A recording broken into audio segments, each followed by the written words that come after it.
哦，陈师傅开挖机只开辣挖机，现在开挖机真的是太绝了，不大要会开挖机，还要会吹唢呐。我琢磨了大半个月，又学了一首新曲子，这不今天刚好就派上用场了。大家觉得我陈师傅这个唢呐吹的怎么样？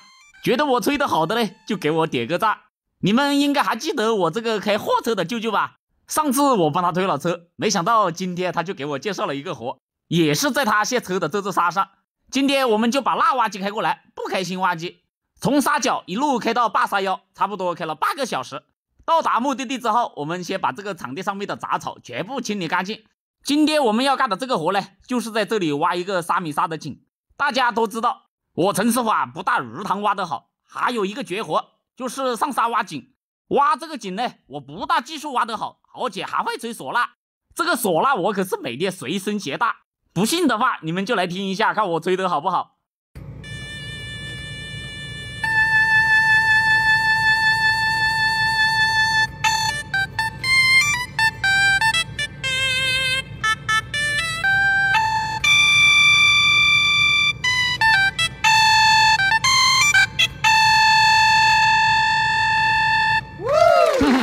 牛不牛？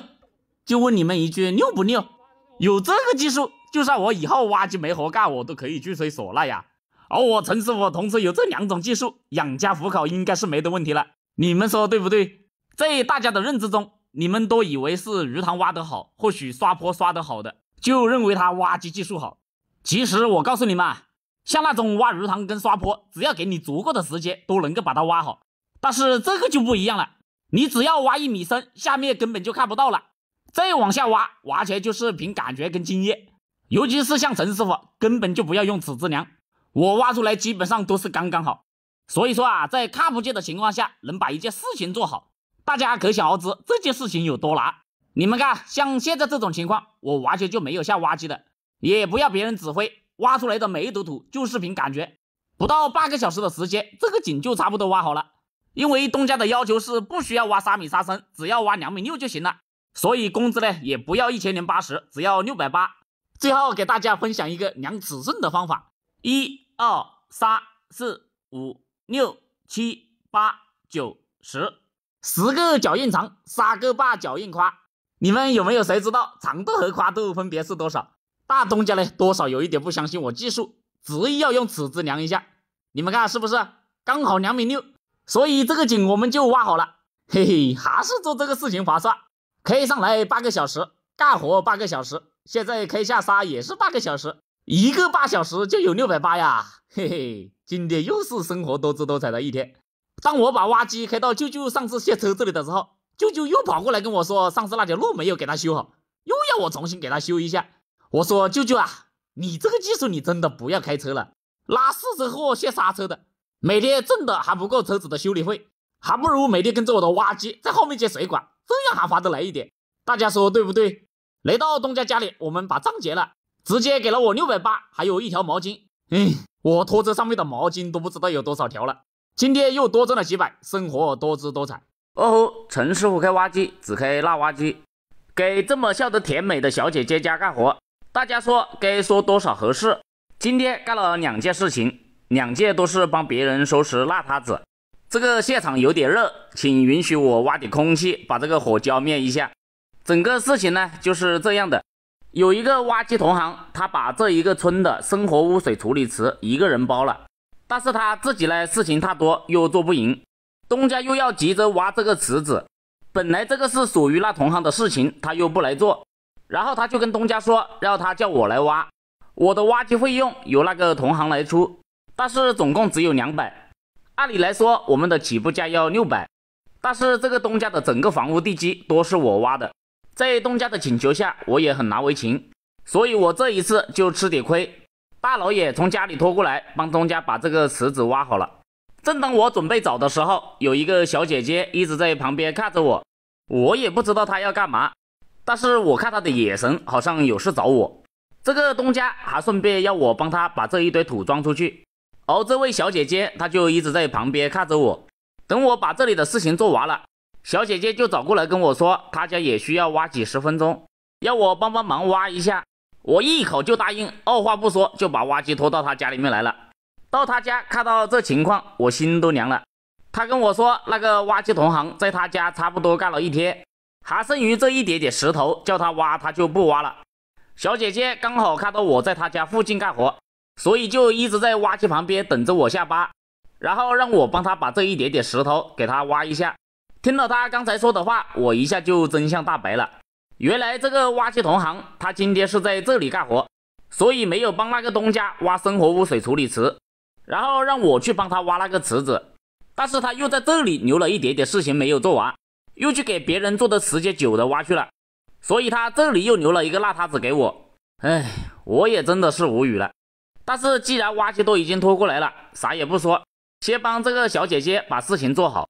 他叫来了一个货车，要用挖机把石头装到货车上，但是这个货车他倒了好几次都倒不上来，在这里又是前进又是后退，折腾了很久，始终没有把车子掉头。就这样反反复复前进后退，都快要天黑了，他总算是把车子掉头开上来了。令我万万没有想到的是，他把车子开上来之后又在这里掉头，这个上面他比下面还窄，结果可想而知，更加不好掉头。在3个人的指挥下，最后花了10多分钟，总算是把头调过来了。反正这操作我也想不通。然后他又把车子开下去，我就在想，既然开上来又要开下去的，为什么当时倒不上来的时候就把车子倒到那里就行了，又何必多此一举花2次这么大的精力在掉头？我干活的时间都还没有他掉头的时间久，本来一下子的事情硬是搞到天黑才做完。该不会是司机想留我在小姐姐家吃晚饭？结果我去结账的时候，小姐姐她说她已经吃了，她又跟我说要我少收她一点挖机费，要不200块钱要的吧？我跟她说，虽然我做的事情不长，但是我等了这么久。跟她一发讨价还价之后，最后我跟她说给200算了，就当交个朋友了。她跟我说以后需要挖机干活就只叫我了。过了2天，我来看这里的时候已经打上了混凝土，有了这水泥坪，以后停车杀稻谷就方便了。还请大家给陈师傅点点关注，点点赞，我们下回见。我要是不说，大家绝对不会猜到前面是一个鱼塘，而且这一个鱼塘是出自陈师傅之手。这个事情就要从今年正月说起。春节的时候，东家叫我在这里给他挖了一个鱼塘，当时因为东家预算不多，给我的要求是只要能装水，随便能够喂几条鱼就行。我就看着在下话，在东家的预算之内，就给他挖了一个这样的坑，然后东家就抽了1米深的水在里面，还在市场上面买了100多条鱼苗放在鱼塘里，然后一家人就全部到外地去工作去了。一转眼8个月过去了，东家回来过中秋节，看到这鱼塘一滴水都没有了，当初放的鱼苗一条都不见了，整个坑里面全部长满了杂草。东家想了想，上一次多花了这么多，不可能白费了。解铃还须系铃人，既然上一次是我挖的，所以他这一次又把我叫过来了。这一次东家就跟我说，不管我挖多久，反正要帮他把这个鱼塘挖好为止。嘿嘿，所以我又高高兴兴的把挖机开过来了。我给东家总结了上一次的原因，应该是鱼塘的淤泥没有挖到底，所以漏水。然后就跟东家商量了一下大致的方案，就是再往下挖1米深，至少要保证以后有1米深的水。所有挖出来的淤泥，东家要我堆到靠他房子的这一边，而且这些泥巴都要一层一层的给它压紧。鱼塘的边坡也要顺便把它搞光滑。为了防止这个鱼塘还会漏水，我直接把塘中的淤泥清到了硬底。这下我看它往哪里漏水。